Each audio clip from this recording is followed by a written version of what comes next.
네, 안녕하세요. 오늘은 VO2 Max 테스트를 직접 검사해 보도록 하겠습니다.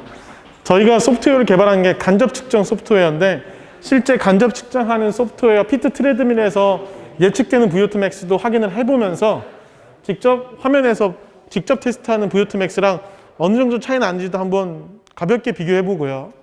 저희는 이제 초보자분들부터 누구나 쉽게 할 수 있는 가장 일반적인 프로토콜은 브루스 프로토콜입니다. 그걸 저희가 1분 단위로 모디파이 해가지고 소프트웨어로 구현을 해놨는데요. 실제 최건호 트레이너가 VO2 Max 테스트를 진행할 거고 프로토콜은 브루스 프로토콜, 모디파이 브루스 프로토콜로 진행을 할 겁니다. 여기 보시면 저희가 조금 모디파이 해놨는데요. 3분 정도는 가볍게 웜업을 진행을 한 다음에 1분 단위로 경사와 속도가 그레이드가 계속 올라갑니다. 그래서 이 스테이지를 쭉 올라가다가 이렇게 올라가는 검사를 보통 점진 부하 테스트라고 합니다. 점진적으로 계속 부하가 올라가는 검사. 그래서 계속 버티다가 멈춥니다. 이게 일반적으로 직접 테스트할 때 쓰는 VO2 Max 테스트 프로토콜이고요. 브루스 프로토콜이 가장 힘들지 않게 천천히 올라가는 프로토콜이다라고 생각을 하시면 됩니다. 일반적으로 VO2 Max 테스트 할 때는 10분 내외로 측정하는 게 가장 효과적이고 가장 정확도가 높다라고 생각해 주시면 됩니다. 너무 지나치게 길면 피로도 때문에 맥스치를 못 잡아낼 수 있고요. 너무 강도가 빠르게 올라가면 맥스치 도달하기 전에 또 멈추는 경우들이 있습니다. 그래서 10분 내외에 VO2 Max를 측정할 수 있으면 가장 좋은 프로토콜이다 라고 생각을 하시면 되고요. 직접 한번 진행을 해보도록 하겠습니다. 여기 피트 트레드밀의 회원 명단이 있고요. 이 회원 명단 중에 이름이 최건호 트레이너입니다. 최건호 터치를 하면 핸드폰 번호 뒷자리가 8483 그다음에 OK 누르면 이 최건호 트레이너의 검사 페이지로 들어가집니다. 과거에 받았던 운동 검사들이 좀 나와 있고요. 실제 운동 검사 누르면 젖산 역치 테스트는 스텝 프로토콜 테스트를 진행을 했었고요. 지금 최건호 트레이너 같은 경우는 브루스 프로토콜 테스트를 진행하겠습니다. 그래서 이걸 터치를 하면 이제 설명이 나옵니다. 3분 동안은 3.7km/h로 2분 정도 진행을 할 거고요. 경사 2도로 3분 정도 진행을 할 거고 그 뒤에는 분 단위로 스테이지가 올라간다고 생각하시면 되고요. 자, 황지현 트레이너님 곧 시작하겠습니다. 자, 제가 시작을 누르면 이제 프로토콜이 시작이 됩니다. 셋, 둘, 하나, 고! 자, 이제 프로토콜이 수행이 됐고요. 네, 옆에서도 지금 직접 검사하는 다양한 수치들이 나타나고 있습니다. 자, 3.7로 경사 2도를 두고 3분 정도는 브루스 프로토콜 0단계 준비 운동이라고 생각을 하시면 됩니다. 자, 지금 봤을 때는 너무 강도가 가벼워요. 너무 강도가 가볍고 그럼에도 불구하고 하트레이트가 109, 110이 나왔어요. 그렇죠? 이게 하트레이트 하나만 보기에는 참 모니터링하기 쉽지 않다는 걸 여러 번 느끼실 겁니다. 자, 이 측정을 하면서 저희가 이제 피트 소프트웨어에도 RP 척도를 저희가 보여드리고 있는데요. 트레이너가 꼭 해야 되는 것 중에 하나는 이렇게 모니터링 하면서도 직접적인 자각도를 알아야 되기 때문에 저희가 RP도 계속 여쭤봅니다. 힘드세요? 어느 정도 힘드세요? 많이 힘드세요? 이런 것들을 스테이지마다 물어보면서 이 사람이 직접 느끼고 있는 건 어느 정도 운동 강도인지도 물어보고 답을 들어야 됩니다. 자, 이제 30초 정도 남았고요. 3분 스테이지가 지나면 브루스 프로토콜 자동으로 시작이 됩니다. 자, 제가 이걸 보면서 좀 설명을 드리면 지금 3분 준비 운동이라서 이렇게 남은 시간이 나와 있고요. 아직 스테이지가 시작하진 않았죠. 준비 운동 한 거니까 불이 들어오진 않았습니다. 현재 스테이지는 0, 그리고 다음 스테이지는 1 이렇게 나와 있는데 아마 이제 시간이 지나면 알아서 올라갈 겁니다. 네, 스테이지 1으로 바뀌었고요. 스테이지 1 불이 들어왔고요. 경사가 속도는 그대로 해서 경사가 11, 인클라인 11도로 굉장히 높게 올라갔습니다. 브루스 프로토콜은 경사도로 저항을 주는 게 가장 크다라고 보시면 됩니다. 자, 이제 1분이 지나니까 스테이지 2로 바로 업그레이드가 될 거고요. 자, 이제 스피드도 올라갔어요. 그레이드도 1도 올라가고 스피드도 4.0이 됐습니다. 자, 지금 보시면 지금 여기 베리풀이라고 나와 있어요. 저희가 이제 베리풀, 풀, 페어, 굿, 엑셀런트, 스페리아 이렇게 6단계로 진행이 되는데 동일 연령대 성별에서 지금 멈추면 내가 하위 3%라고 생각하시면 됩니다. 그래서 직접적으로 좀 모티베이션을 드리기 위해서 내가 어느 정도 되는지를 알려드리고 있어요. 제가 봤을 때는 상위 10% 안에는 들어가면 진짜 멋지지 않을까 생각하는데 보통 50% 안에 들어가는 것도 쉽지 않습니다.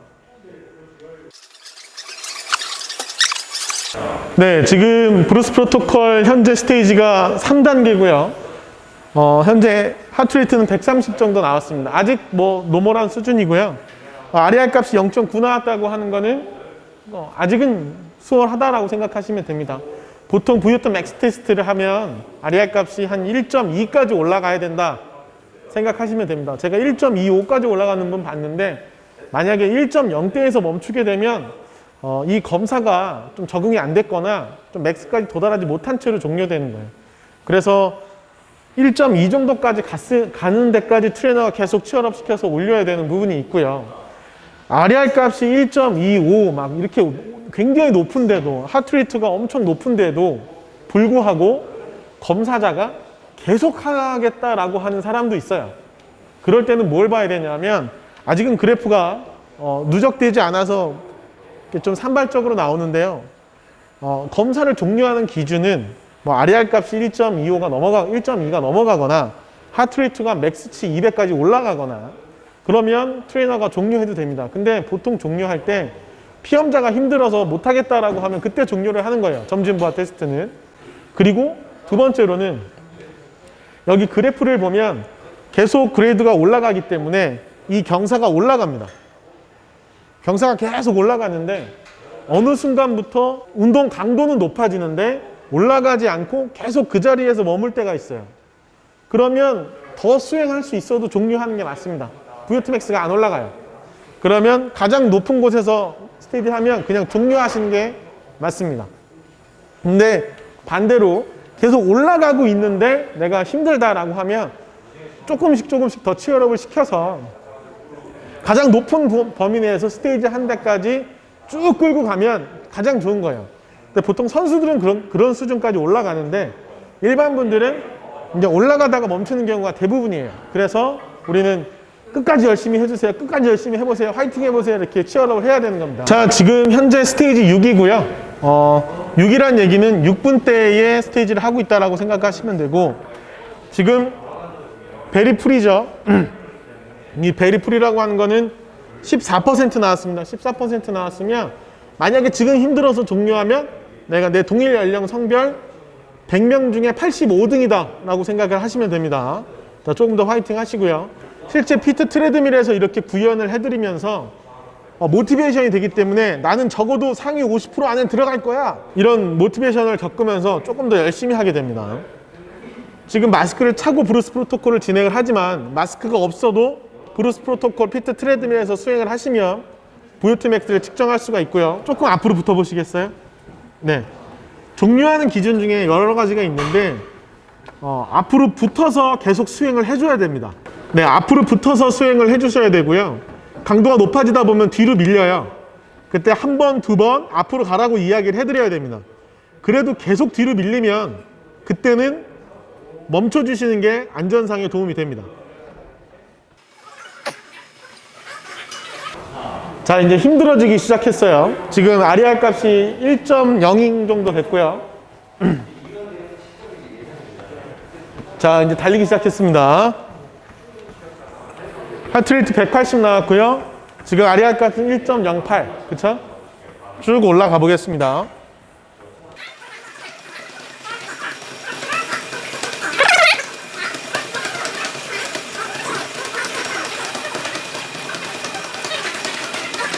자, 이제 아마 한 1분, 2분 정도 남은 것 같은데요. 지금 RER 값이 1.1 정도 나왔습니다. 자, 하트레이트는 185. 자, 스테이지 9 정도 됐고요. 이제 연령 평균치 정도까지 도달했습니다. 굉장히 잘하는 거예요. 자, 여기 그래프 보시면 지금 계속 올라가고 있습니다. 조금 더 뛸 수 있을 것 같고요. RER 값은 1.18 정도 나왔는데 조금만 더 뛰면 됩니다. 한 1, 2분만 더 뛰면 될 것 같아요. 자, 화이팅! 자, 지금 현재 스테이지 10인데 11까지 한번 가보세요. 11에서 멈추더라도. 자, 조금만 더 화이팅 하겠습니다. 자, 화이팅!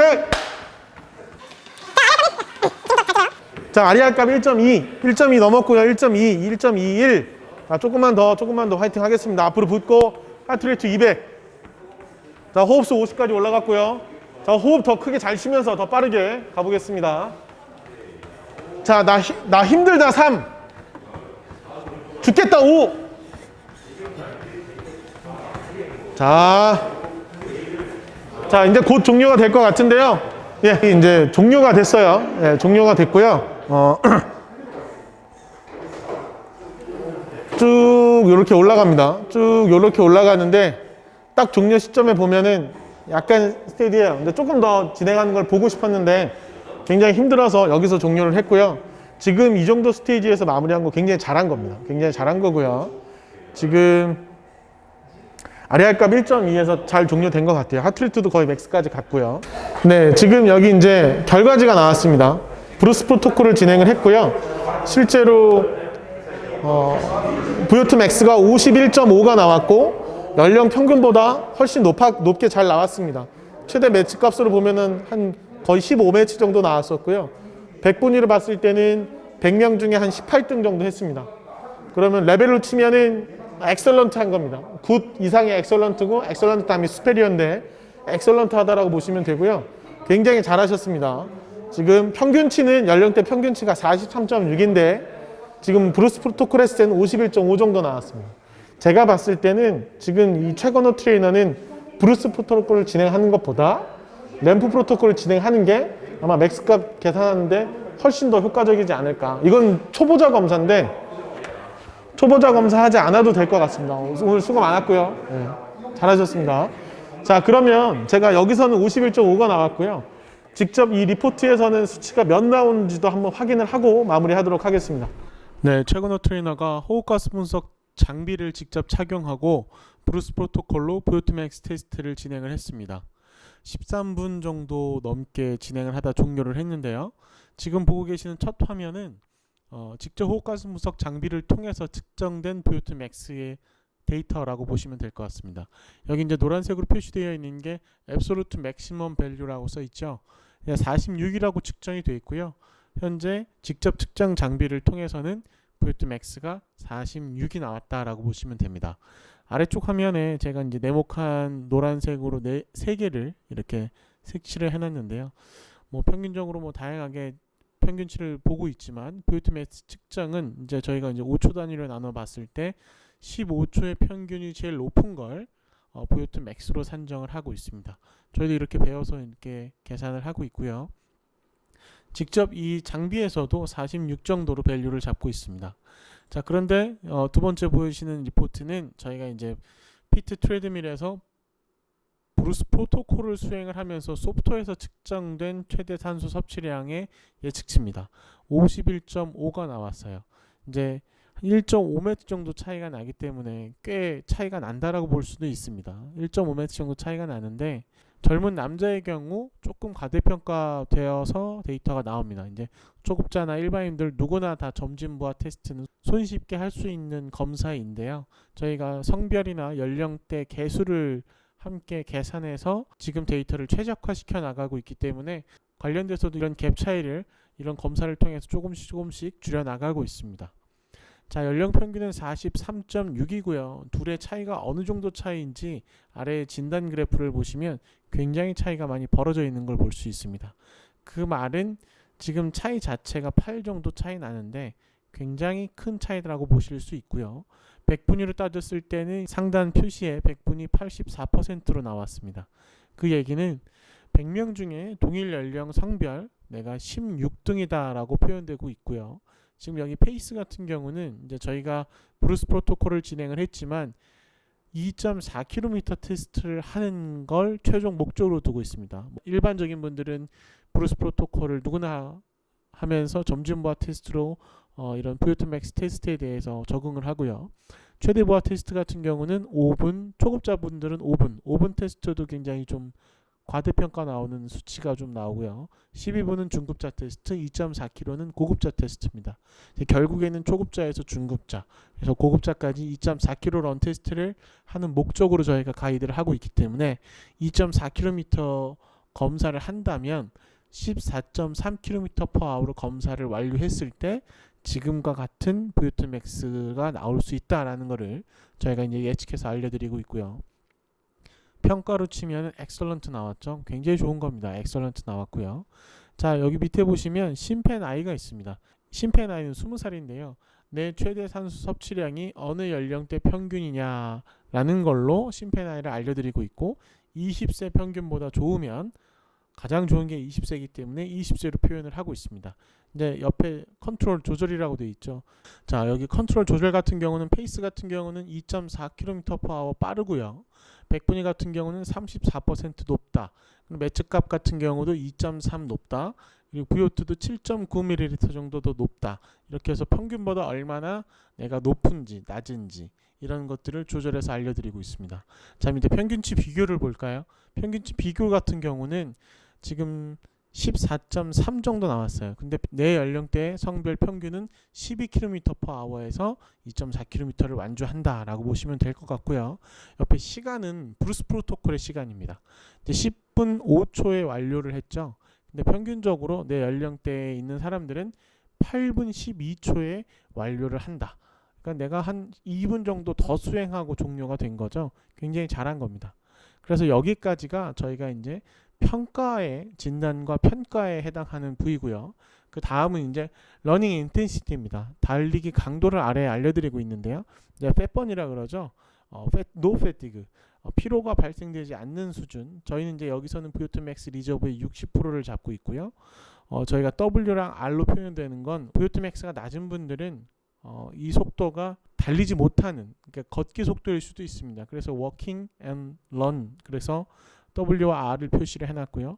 그리고 보통 VO2 max 리저브의 80%, 카디오 트레이닝 할 때 가장 기본적인 트레이닝 강도라고 보시면 되고요. VO2 max 리저브의 80% 정도고 패티그가 좀 발생된다, 피로가 발생된다라고 표현이 됩니다. 그리고 이제 하이 인텐시티 인터벌 트레이닝 할 때 14.3 이렇게 표현되어 있습니다. 그래서 100% 값이고요. 그래서 이제 100% 값으로 뭐 한 1분에서 2분 정도 수행하고 다시 리저브 60% 값으로 1분에서 2분 정도 수행하는 이런 고강도 인터벌 트레이닝도 아래에 보시면 이제 저희가 가이드를 하고 있죠. 지금 보고 계시면 고강도 인터벌 트레이닝 할 때는 높은 속도를 먼저 하는 거고요. 그래서 낮은 속도를 하면서 리커버리를 하는 거고요.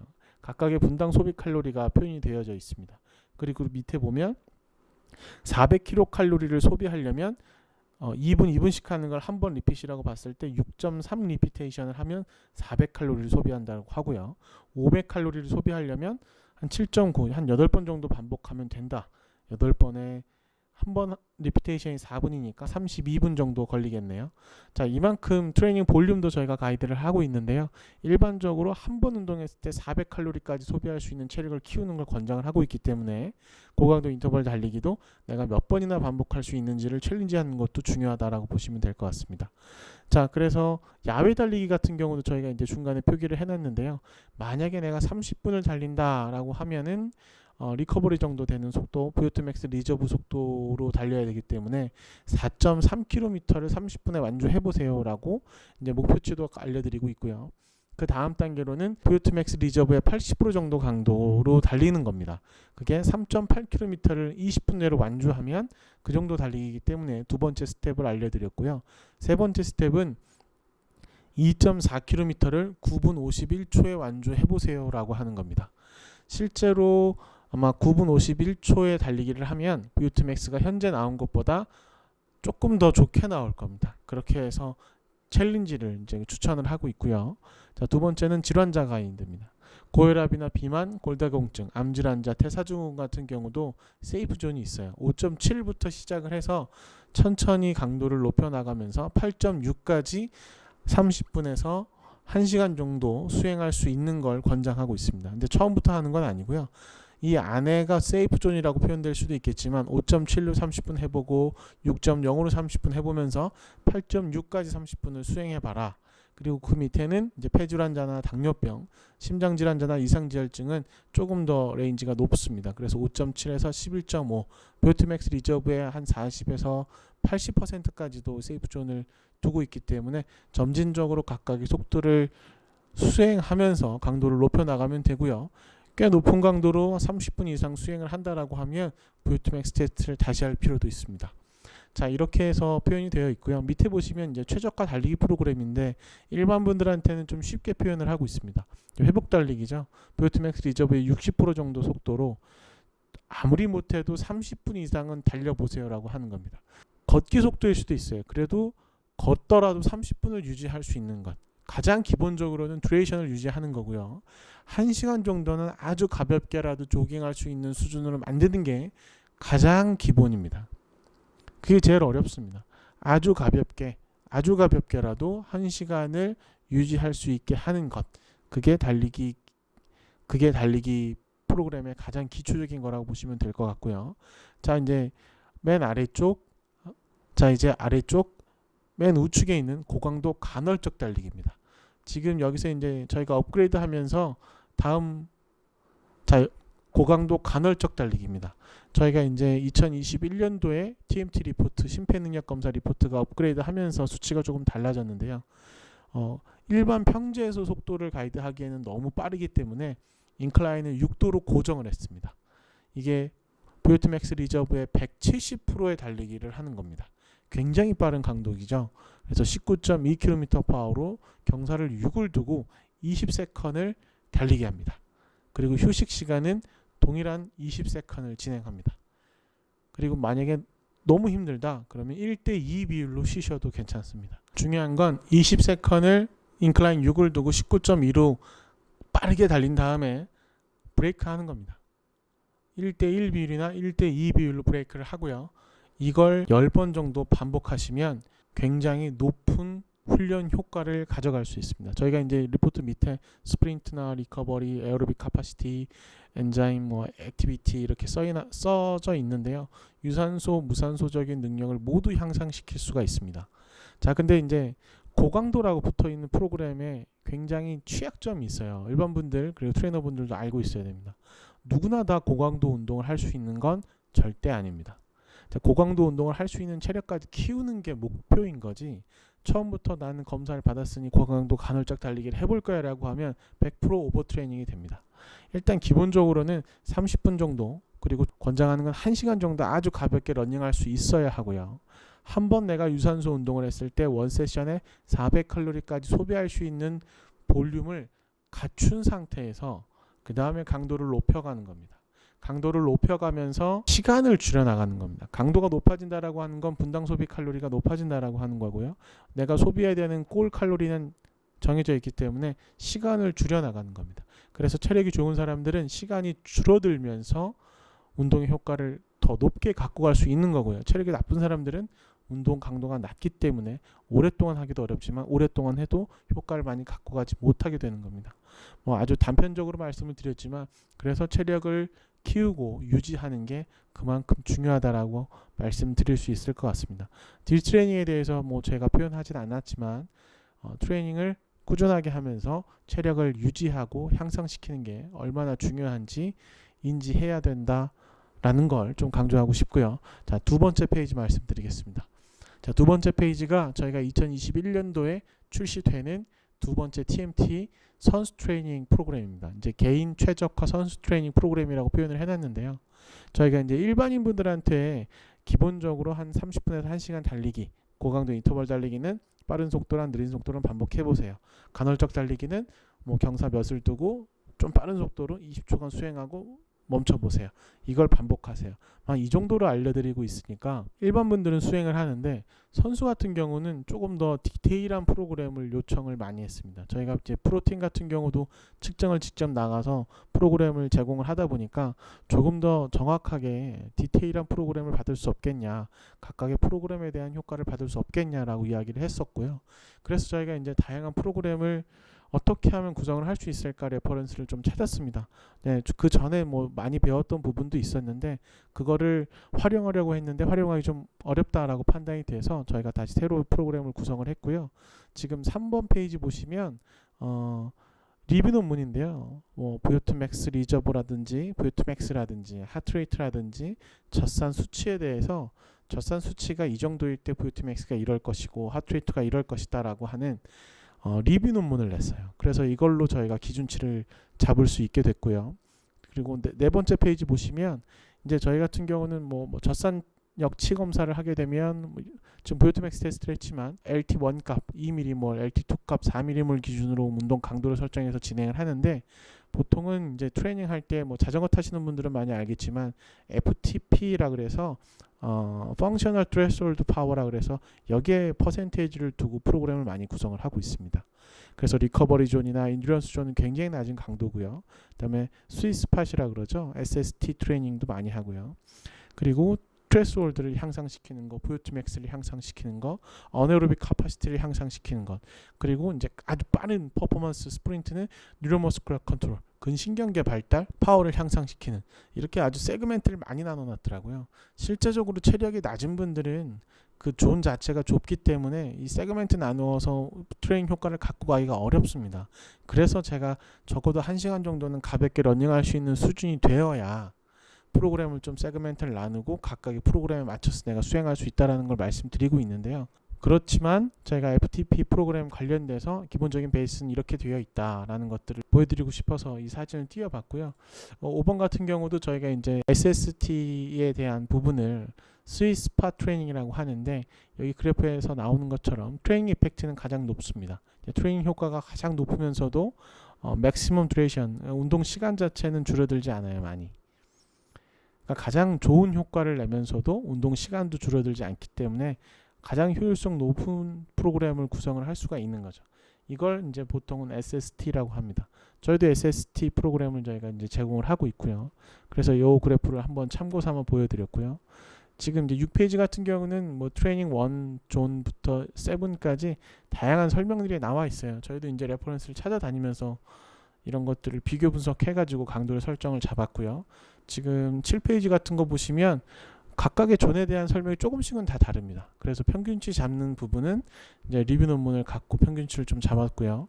그래서 VO2max나 락테이트 기준으로 강도를 아주 세그멘트를 잘 나눠서 프로그램을 구성을 하고 있습니다. 그럼 저희 프로그램을 한번 볼까요?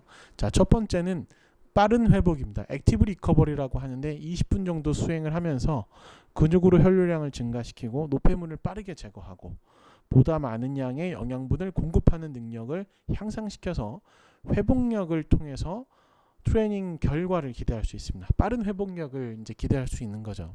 그래서 보통 기본적으로 리커버리 할 때 이 속도를 많이 가이드를 하고 있습니다. 실제로 역치 수준에서는 한 55에서 60 정도를 빠른 회복, 액티브 리커버리라고 이야기를 하고 있습니다. 그리고 역치 파워 같은 경우는 이제 탄수화물 대사 능력을 향상시키고 ST 파이버와 FT 파이버를 모두 트레이닝한다 라고 보시면 될 것 같습니다. 지속 가능한 러닝 수행력에 필수적으로 가장 많이 하는 프로그램이고, 역치 같은 경우에는 뭐 80에서 85, 90% 정도 된다라고 보시면 될 것 같습니다. 자, 그 밑에가 이제 지방 대사의 향상인데요. 약간 이제 상업적으로 표현하면 다이어트의 가장 효과적인 속도 아닐까라고 표현할 수 있을 것 같고요. 보통은 역치 수준에서 한 70% 정도, 80% 정도 될 것 같습니다. 그리고 이제 액티브 리커버리는 양쪽에 10분씩 진행을 하게 되죠. 그래서 8.1 속도로 50분 정도 수행하면 산소를 활용한 지방 대사 능력이 향상되죠. 그리고 파워를 발현하는데 효율성이 증가됩니다. 경제성이 증가된다 라고 나와 있는데요. 지방을 에너지원으로 잘 활용하는 만큼 탄수화물을 아끼게 되고요. 아낀 탄수화물은 더 높은 강도가 있을 때 그 강도를 유지하는 데 쓰이게 됩니다.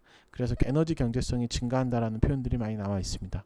자, 동일한 트레이닝 강도에서 보다 에너지를 절약할 수 있고 효율성이 증가하고 과거의 같은 수준의 에너지를 사용할 때보다 더 큰 파워를 생산해서 테크닉의 향상에 도움이 된다. 저희가 이제 각각의 프로그램 관련된 설명까지 밑에 써놨습니다. 근데 이걸 보시면서 이제 프로그램 구성하면 될 것 같고요. 근데 밑에 SST가 있죠. 스위스팟 트레이닝 프로그램인데요. 러닝 지속적 향상이고, 아마 러너들 그리고 자전거 타시는 분들에게는 가장 기본이 되는 프로그램이라고 보시면 될 것 같습니다. 먼저 액티브 리커버리를 5분 하고요. 한 85에서 한 95 정도 되는 강도를 5분, 5분, 5분, 5분, 5분, 5분 이렇게 해서 3세트를 진행합니다. 이것만 해도 한 30분 진행되죠. 자, 그 다음에 다시 액티브 리커버리를 3분을 진행합니다. 그리고 나서 갑자기 120% 정도에 해당하는 속도로 1분을 수행을 합니다. 하트레이트 193이면 굉장히 높죠. 이 정도로 갑자기 1분을 수행을 하고 다시 1분을 액티브 리커버리 하고 다시 한 85 정도로 5분 정도 수행을 합니다. 이게 이제 러닝 지속성 SST 프로그램이라고 저희가 말씀드리고 있는데요. 왜 갑자기 1분이 이렇게 중간에 툭 튀어나왔지? 밑에 설명을 보시면 알 것 같은데요. 탄수화물 대사 능력, 젖산 역치 수준을 향상시키고 시간당 피로량은 비교적 적어서 훈련 시간을 오래 갖고 갈 수 있는 가장 효과적인 훈련 방법이다. 아까 보셨죠? 트레이닝 이펙트가 가장 높고 듀레이션은 많이 떨어지지 않는, 그래서 트레이닝 강도와 워크아웃 시간을 아주 적절히 조화할 수 있는 트레이닝 프로그램이다. 그래서 이제 혼자서 쭉 뽑아낼 수 있는 독주 능력을 향상시킬 때 가장 필요한 트레이닝 프로그램이에요. 그런데 이 프로그램만 수행을 하다 보면은 타입 2A라 그러죠. 이제 빠른 퍼포먼스를 내는 근육이 있고 느린 퍼포먼스를 내는 근육이 있습니다. 빠른 퍼포먼스를 내는 근육을 타입 2라고 하고요. 그 중에서도 타입 2A와 B가 있죠.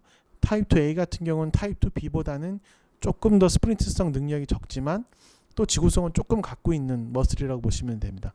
그래도 패스트 타입의 머슬인데 이 머슬이 SST 트레이닝 프로그램을 진행을 하다 보면 타입 1으로 트위치 된다라는 레퍼런스들이 있습니다. 그래서 이러한 부분들이 발생이 된다라고 하면 실제 스프린트성 능력에는 저하될 수 있다. 그렇기 때문에 SST 프로그램을 진행을 할 때 중간에 하나를 꼭 끼워 넣습니다. 어떤 거냐면 계속 역치 수준 바로 아래 수준에서의 이제 트레이닝을 계속 수행을 하다가 갑자기 한 짧은 시간 1분에서 2분 정도를 굉장히 120% 정도 되는 높은 수준의 퍼포먼스를 수행을 하는 거예요. 그러면 타입 2 머슬이 타입 1으로 트위치 되는 거를 막을 수 있다. 그래서 보통 다양한 러닝 프로그램 어플리케이션, 자전거 훈련 프로그램에서도 역치 수준에서의 트레이닝을 진행을 하다가 갑자기 높은 강도로 짧게 하는 순간들이 있습니다. 그게 바로 타입 2 머슬을 타입 1으로 바꾸는 걸 좀 이렇게 억제시키기 위해서 일부러 그렇게 짧고 강한 운동들을 프로그램에 넣었다라고 보시면 될 것 같습니다. 그리고 스프린트 선수 같은 경우는 SST 프로그램은 좀 낮춰서 빈도를 너무 많이 하는 건 이제 비추한다라고 보시면 될 것 같고요. 가장 클래식한 트레이닝 프로그램이 SST 프로그램이라고 보시면 될 것 같습니다. 그리고 이제 그 밑에 보시면 젖산 역치, Improved Develop Lactate Threshold Level이라고 써 있죠. 기본적으로는 스텝 1, 스텝 2가 있습니다. 젖산 역치를 향상하는데 가장 기본적으로는 근육 속의 미토콘드리아가 젖산을 잘 처리해야 됩니다. 리커버리를 빨리 해야죠. 피로부산이랑 수소 두 개가 붙으면 락테이트가 되는 거예요. 그때 이제 운동 강도가 낮아지면 다시 파이르베이트가 되고 수소를 이제 NADH 플러스 H로 미토콘드리아에 가서 이제 리커버리 하는 건데 그런 부분들을 빠르게 잘 처리를 해야겠죠. 미토콘드리아가. 그래서 첫 번째로는 근육 속의 미토콘드리아가 젖산을 잘 처리해야 되고, 그리고 그것과 마찬가지로 근육 속의 파워도 빠르게 발현을 해야 됩니다. 그래서 타입 1과 타입 2 모두 향상돼야 되겠죠. 그래서 트레이닝 세션을 두 가지로 나눕니다. 트레이닝 베이스 세션은 80% 정도 비중을 두는 겁니다. 젖산 역치의 80% 정도 비중은 어디에 두냐면 액티브 리커버리에 두는 겁니다. 액티브 리커버리 속도로 1시간에서 2시간 정도 수행을 합니다. 그렇게 수행을 했을 때 리커버리 부분이 굉장히 향상된다라고 보시면 됩니다. 지금 부분은 선수들이기 때문에 1시간, 2시간 정도 이 정도 수준에서 달리는 건 굉장히 낮은 강도의 수준이고 굉장히 하늘을 나는 것처럼 굉장히 가볍게 달리실 수가 있습니다. 그리고 트레스홀드 세션, 역치 섹션은 고강도로 짧고 강하게 트레이닝 비중은 한 20% 정도 혼합해서 수행을 하는 겁니다. 지금 보고 계시면 트레스홀드 세션 20%라고 스텝 2 써 있는데요. 6.4 리커버리를 10분을 한 다음에 100% 수준으로 수행하고 1분을 완전히 레스트 했다가 또 100% 수준으로 1분을 완전히 휴식했다가 또 120% 정도 또 1분 쉬었다가 또 120% 5분 하고 또 1분 쉬었다가 이런 식으로 100%, 120%를 수행을 했다가 휴식하고 수행을 했다가 휴식을 하면서 일부러 그 한계치를 치고 오는 겁니다. 그렇게 했을 때 심혈관계 시스템도 향상되고 최대 산소 섭취량도 증가되고 근파워, 역치점도 향상이 됩니다. 계속 역치점에 도달하면 멈췄다가 계속 이런 부분들을 자극을 하는 겁니다. 러닝 지속성 SST 같은 경우는 역치 바로 아래 수준에서 왔다 갔다 했다면 트레스홀드 세션 같은 경우 역치 바로 위 수준에서 왔다 갔다 한다고 보시면 될 것 같습니다. 자, 그리고 그 밑에부터는 어네어로빅 부분이죠. ATP PC 향상 프로그램인데요. 5초 정도 아주 강한 올아웃 스프린트를 하고 90초 정도는 액티브 리커버리를 합니다. 크레아틴 인산을 활용해서 ATP PC 에너지 시스템의 효용성을 증가시키고 결국에는 엑셀러레이션 되는 가속 능력을 향상되는 건데, 포스바겐 시스템 같은 경우는 뭐 길어야 3초 내외로 엑셀러레이션 되는데 아주 중요한 에너지 시스템이라고 이야기를 하고 있습니다. 여기 밑에 이제 제가 이제 논문에서 갖고 온 것도 간단하게 이렇게 풀이를 넣어놨는데요. Improved the energy supply from the 포스바겐 시스템. 포스바겐 시스템의 공급을 조금 향상시키는 겁니다. 선수들 같은 경우는 0.1에서 0.5도 0.1초에서 0.2초도 굉장히 중요한 찰나기 때문에 ATP PC 향상 프로그램도 꼭 하셔야 됩니다. 그리고 이러한 스프린트성 능력의 훈련은 보통 5초, 15초, 30초, 길게는 60초까지 퍼포먼스를 수행한다라고 보시면 됩니다. 자, 그리고 바로 아래에 있는 게 VRAM max 향상인데요. Improving the rate of glycolysis라고 나와 있습니다. 탄수화물 대사를 향상시키는 거죠. 탄수화물 대사를 향상시키는데 산소가 없는 에너지 시스템을 사용할 때라고 보시면 됩니다. 탄수화물 대사 능력을 향상시켜서 어네어로빅 카파시티를 증가시킵니다. 뭐 어네어로빅 카파시티라고 하면 전체적인 볼륨이라고 볼 수도 있는데, 탄수화물을 대사하는 전체 볼륨 자체도 증가를 하기 때문에 이런 것들을 조금 더 오래 유지시킬 수 있다. 강한 강도를.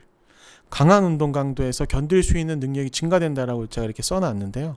결국에 그 말이 뭐냐면 산소가 필요 없이 굉장히 강한 퍼포먼스를 10초, 20초 동안 수행을 하고 있으면 야, 이제 힘이 떨어질 만도 한데 그때 조금 더 하는 거예요. 그때 조금 더 유지되는 거예요. 야, 저 사람은 참 대단한데?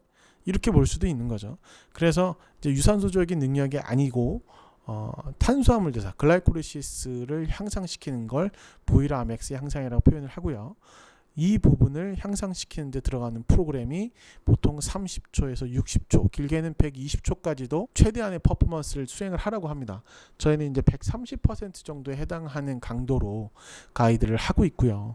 그래서 30초를 하게 되거나 길게는 120초까지 수행하라고 저희가 30-60초, 60-120초 세컨, 그리고 1대1이나 1대2 비율로 액티브 리커버리, 휴식은 그렇게 하시라고 표현을 하고 있습니다.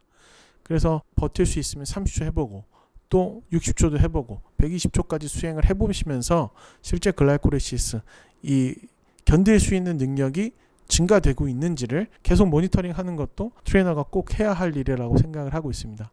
VRAM max 향상은 기준들이 많이 나와 있어서 일반적으로는 30초에서 60초 정도로 생각을 하시면 될 것 같습니다. 그리고 고강도 간헐적 트레이닝인데요. 고강도 간헐적 트레이닝 같은 경우는 저희가 역치 수준의 150%를 표현을 하고 있는데, 실제로는 VO2 max 리저브의 170%까지 수행을 하는 거기 때문에 첫 번째 페이지에 나와 있는 것보다는 훨씬 강도가 낮습니다. 강도가 낮고 수행하는 시간이 조금 더 짧습니다. 그래서 이 부분을 먼저 수행을 한 다음에 수행이 가능할 때 VO2 max 리저브 170% 고강도 간헐적 달리기 6도 경사를 고정해 놓고 수행을 해보는 걸 추천드리고 있습니다. 실제적으로 아주 강한 강도를 15초에서 20초 정도간 빠르게 하고 브레이크 한 다음에 다시 빠르게 하고 브레이크 하고, 이런 것들을 뭐 한 5분에서 10분 정도 수행을 짧게 하면 리커버리도 좋아지고 에너지 대사에 필요한 효소의 활성도도 향상되고 최대 산소 섭취량도 증가되고 거의 그 만병통치약이라고 보시면 될 것 같습니다. 근데 그만큼 수행할 수 있는 수준이 되는 게 먼저라고 보시면 될 것 같고요. 제가 지금 프로그램 관련돼서 설명을 좀 길게 드렸는데 이만큼 프로그램을 좀 디테일하게 저희가 이제 업그레이드를 했고요. 실제 이제 TMTA 심폐능력 검사는 리포트 1, 리포트 2, 리포트 3는 해설지죠. 그렇게 해서 개인 최적화 선수 트레이닝 프로그램 같은 경우는 일반 분들이 하기엔 조금 어려울 수 있고요. 선수 같은 부분들을 트레이닝 할 때는 트레이너분들이 이 가이드를 보고 모디파이해서 사용을 하시면 될 것 같습니다. 그리고 이제 이 개인 최적화 선수 트레이닝 프로그램이 아마 조금 더 업그레이드가 되면 피트 트레드밀에서 개인이 로그인 했을 때 내가 수행해야 되는 다양한 프로그램이 자동으로 세팅이 될 걸로 계획을 하고 있고, 그건 아마 2021년도 안에 출시가 되지 않을까 기대를 좀 하고 있습니다. 그럼 여기까지 설명 마치도록 하겠습니다. 감사합니다.